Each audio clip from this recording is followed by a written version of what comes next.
Hi everybody and welcome to another Ramblings of the South Stand edition on Leeds TV.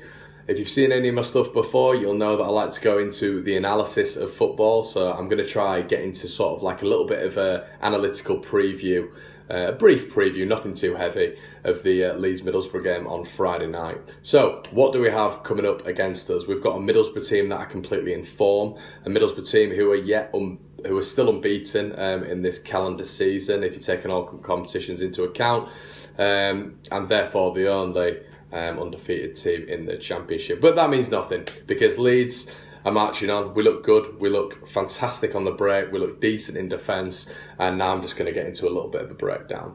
So, against West Brom, Middlesbrough deployed a 3-5-2 formation. Very interesting that they've started using this actually under a Pulis, because normally Pulis is so rigid in his formation that he doesn't really let the tactics kind of flow. It's normally like the corners and the set pieces are worked on. It's a traditional 4-4-2 formation, as we saw at Stoke and more recently at West Brom. So, in there we go with Darren Randolph, a keeper with sort of a bit of a glittered career really, and by glittered I just mean in the top flight. He's a solid keeper. I do like Randolph, and he really has sort of solidified himself as Boro's #1 really. Brought in recently, and a decent keeper. I don't think there's anything that needs to be said on him. The mistakes are fair and few between. He's decent between the sticks, and so we'll move on to the defence. So there's a 3 at the back.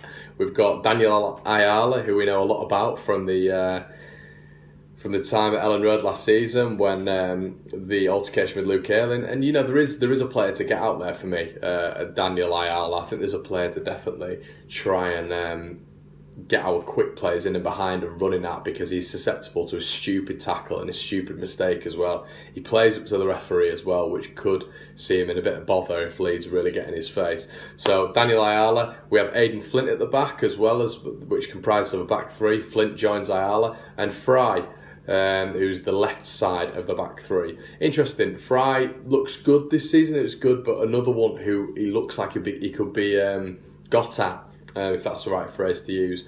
Young, reasonably solid, but especially against West Brom, they were giving him a little bit of a hard time. And obviously Flint, we know the weaknesses with Flint, but he is a strong defender, he does get goals, and we're going to have to be seriously wary of him on set pieces. Right, moving into the midfield, so as sort of like a wing back, our Luke Ayling if you will, they've got Ryan Shotton.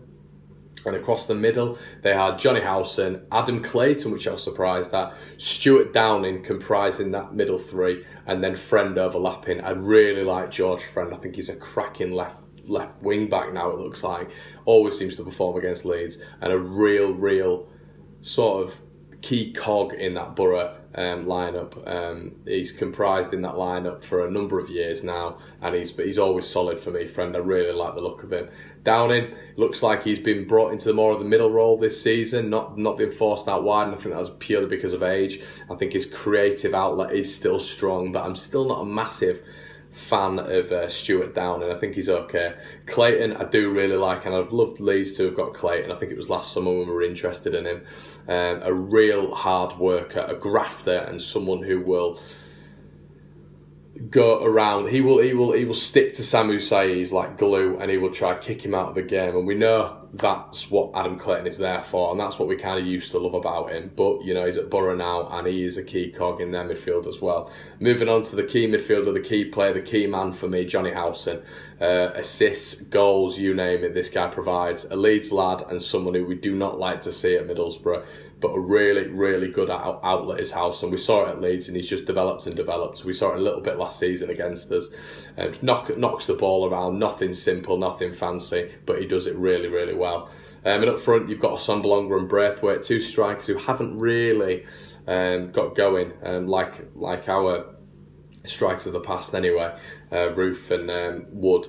Assombalonga's been there a while, and that's why I remember the I bring up Chris Wood, but Braithwaite as well. He's a tricky player, but nothing I don't think we can deal with if we've got our heads on that day. Interestingly enough, with the lineup though, no Mo Besic. I don't know if that was because of a transfer dealing, But if we actually go down here on my little page, Besic did comprise of a midfield three against Rochdale, so it would be interesting to see if he was going to come into the fray. Against Leeds, I could see it, you know, if he just wanted to control Samu Saiz just in that role, maybe take Adam Clayton out if he's, you know, you'd definitely choose Mo Besic over Adam Clayton for me, so he could be a possible to come in. Who else could come in? Possibly a McNair, a little bit more of an experienced head for Fry, which would comprise a back three of McNair, Flint and Ayala. That'd be interesting. And also one up top as well, who could be a replacement for Braithwaite, who started the season okay, would be Jordan Hugill. A good player, once again rumoured with Leeds. I think I stated on Twitter that I would love him, but it didn't happen anyway. He's only had one decent season, but he's a strong boy, and he is a local lad up there, so he'll be itching to get on the field and prove the haters wrong at West Ham, and be itching to get off the mark against Leeds United. So that's it really, guys. Just something brief. I just kind of wanted to get something out there really before Friday's kick-off. So a lot to go on, a lot to be positive about, but a lot to be wary about. This is a Boro team who will be coming here stringently and organised. We know what Pulis is like. He will have organised them from every minor detail. I even listened to an LS11 podcast